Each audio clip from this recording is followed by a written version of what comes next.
You are not as modern as you think.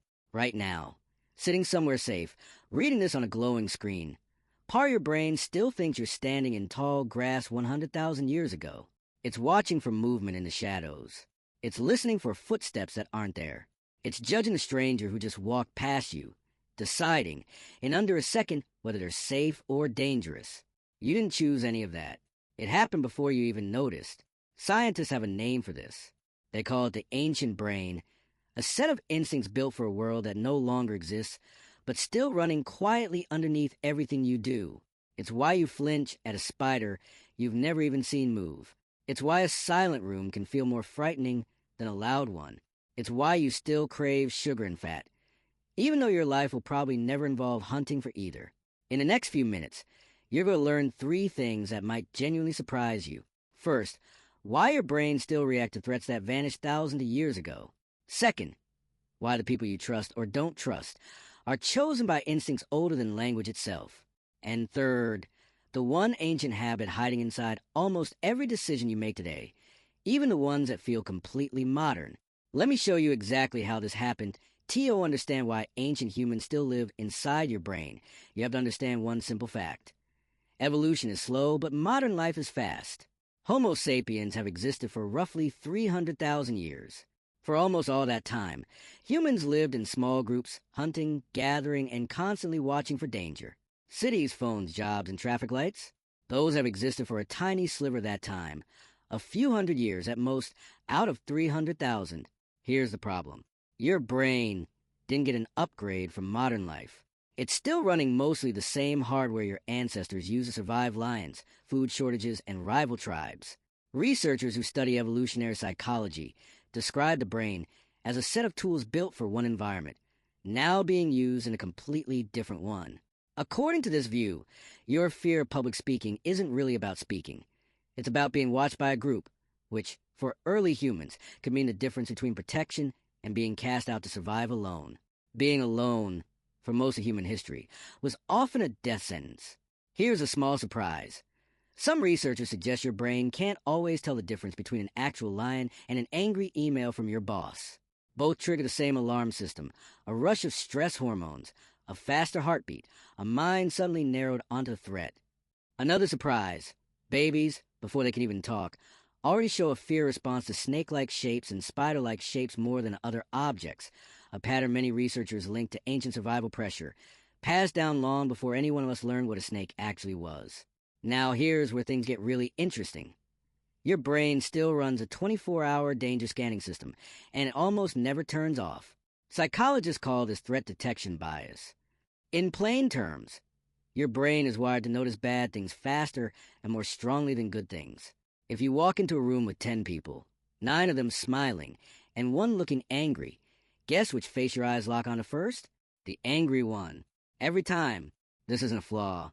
For most of human history, missing a friendly face cost you nothing. Missing an angry, dangerous one could cost you your life. So your brain evolved to play it safe. Better to flinch at a stick that looks like a snake 100 times than to ignore one real snake 1 time. That's why bad news spreads faster than good news. It's why one nasty comment online can outweigh 100 kind ones in your mind. It's why your heart still races when your phone buzzes with an unexpected message, even before you know what it says. Your ancient brain doesn't wait for facts. It reacts first and asks questions later. Here's a number that puts this in perspective. Some researchers estimate that early humans faced life-threatening danger on a near-daily basis. Predators, starvation, rival groups, disease, with almost no modern safety net. Compare that to now, where for a huge portion of the world, a genuinely life-threatening moment might happen only a handful of times in an entire lifetime. Your environment changed dramatically. Your alarm system didn't. Think about the last time you felt a jolt of anxiety over something that, deep down, you knew wasn't actually life-threatening. A text left on read, a meeting you weren't invited to, a stranger stare on the street. That jolt is real. The threat, most of the time, isn't. But your ancient brain can't always tell the difference, because for 99% of human history, hesitating to check could get you killed. This is also why silence can feel unsettling. A truly quiet forest historically wasn't peaceful. It often meant every animal had already sensed a predator and gone still. Some researchers suggest this is part of why total silence today, even in a safe apartment, can still make people uneasy without knowing exactly why. But if you think that's surprising, wait until you hear this. Ancient humans didn't just shape how you sense danger, they shaped who you trust, and who you don't, often before you said a single word to them. For early humans, the biggest danger usually wasn't a lion. It was other humans, rival groups competing for the same limited resources. So the brain developed a fast, almost instant system for sorting people into two categories: one of us or not one of us. This is where things get uncomfortable, but it's important to understand. Psychologists call this in-group/out-group bias, and studies have shown it can form in a matter of seconds based on almost nothing: a shared shirt color, a shared team, a shared random label assigned in an experiment. In one well-known study, researchers split people into groups using something as meaningless as a coin flip, and within minutes, participants were already favoring their own group over the other, even when there was no real difference between them at all. Now compare that to ancient tribal life. Groups that could quickly tell friend from stranger and rally together fast had a major survival advantage over groups that couldn't. That fast trust and distrust system got passed down generation after generation, and it's still running today, just aimed at new targets: sports teams, political groups, even brands. Here's the contrast that makes this click. Then, deciding who to trust was a matter of survival. Wrong guess, and your group might not offend you when it mattered. Now, that same system fires off in situations with almost no real stakes, deciding in half a second whether you like someone based on their accent, their clothing, or which side of an argument they're on. There's a deeper layer here, too. Some anthropologists suggest one reason gossip became such a universal human behavior, found in essentially every culture ever studied, is that it let ancient humans track who was trustworthy and who wasn't, without the danger of testing it firsthand. In small groups, knowing that person broke a promise last season could protect you from a costly mistake. In other words, your instinct to want to know what's being said about someone else isn't random curiosity. Some researchers argue it may be a very old survival tool, just wearing modern clothes. This also explains something many people find confusing about themselves: why it can feel almost impossible to reason someone out of a belief with fact alone, especially when that belief is tied to their group identity. If ancient survival depended on group loyalty as much as individual accuracy, then defending your side may have mattered evolutionarily, even more than being technically correct. This brings us to the most surprising discovery of all. Here's a twist that reframes everything you've just learned. Almost none of this is something your brain does to you. It's something your brain does for you, or at least it was designed to. Every instinct covered so far: the danger scanning, the snap trust judgments, the pull toward gossip and group loyalty, wasn't a flaw in the system. It was a system working exactly as intended, for an environment where a wrong guess could mean death, and a right one meant your genes carried on. The real twist is this: your brain was never built to make you happy or calm or fair-minded. It was built to keep a version of you alive long enough to pass on your genes, in a world of scarce food, real predators, and constant physical risk. Comfort, modern fairness, and long-term peace of mind weren't the goal. Survival was.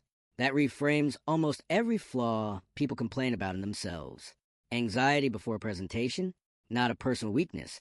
An ancient alarm system doing exactly its job, just in the wrong century. Jumping to conclusions about a stranger, not a character defect. A fast judgment system built when hesitation could be fatal. Feeling drawn into an argument you know is pointless? Possibly your ancient group loyalty instinct, activating for a tribe that today is just an online comment section. Here's where it connects fully.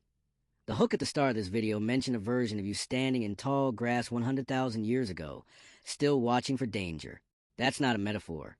Some researchers in evolutionary psychology argue, quite literally, that a meaningful part of your daily emotional experience is inherited machinery from that exact world.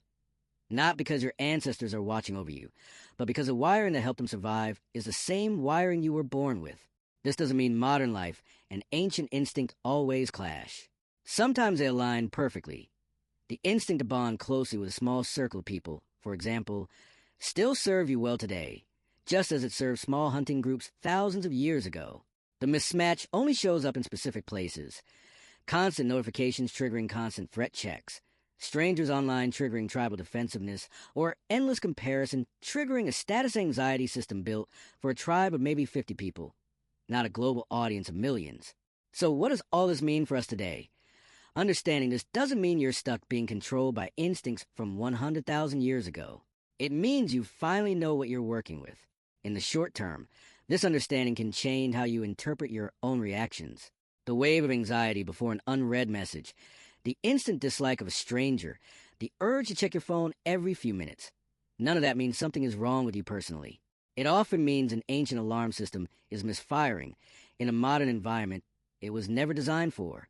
That single reframe, this is ancient wiring, not a personal failure, is something psychologists say can genuinely reduce the shame people feel about very normal reactions. In the long term, some researchers suggest this understanding is becoming more important, not less. As technology moves faster than evolution ever could, the gap between the world your brain expects and the world you actually live in keeps growing.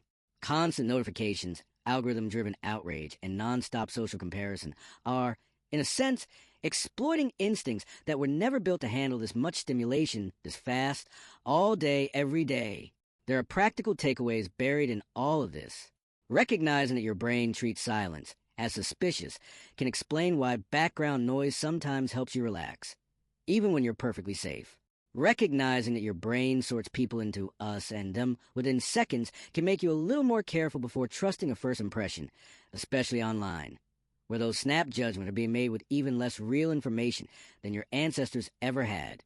And recognizing that bad news naturally grabs your attention harder than good news can explain why doom scrolling feels almost impossible to stop. It's not weak willpower. It's an ancient bias meeting a modern endless feed.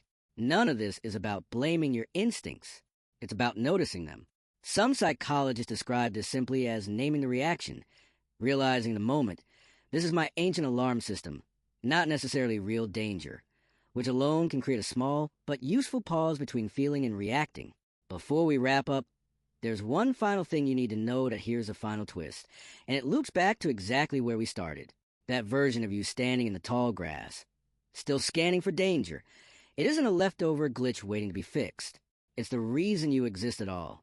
Every single ancestor in your direct line, going back hundreds of thousands of years, survived long enough to pass their genes forward. Every one of them trusted the right person at the right moment, or fled the right danger at the right time, often without consciously thinking it through at all. Your ancient brain is a design flaw. It's an unbroken success record, running quietly underneath every decision you make today. So the next time your heart races over something that, deep down, you know isn't truly dangerous, a notification, a stranger's glance, an argument online, you'll know exactly what's happening. It's not you overreacting.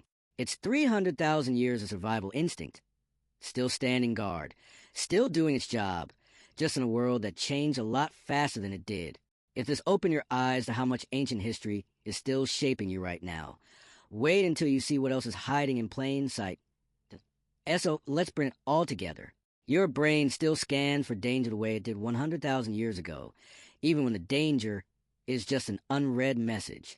It still sorts people into trust and don't trust in a matter of seconds, a habit built for tribes competing to survive, now aimed at strangers online. And underneath almost every modern anxiety, there's an ancient survival instinct, doing exactly what it was built to do, just in a world it was never designed for. None of this makes you broken. It makes you human, the product of 300,000 years of humans who survived long enough to lead to you. If this video helped you understand your own mind a little better, hit subscribe. This channel breaks down the hidden psychology and ancient history behind the everyday things you do every single week. Drop a like if you caught yourself in any of these examples, and let us know in the comments. Which one of these ancient instincts do you notice in yourself the most? The danger scanning, the snap trust judgments, or the pull toward gossip and group loyalty?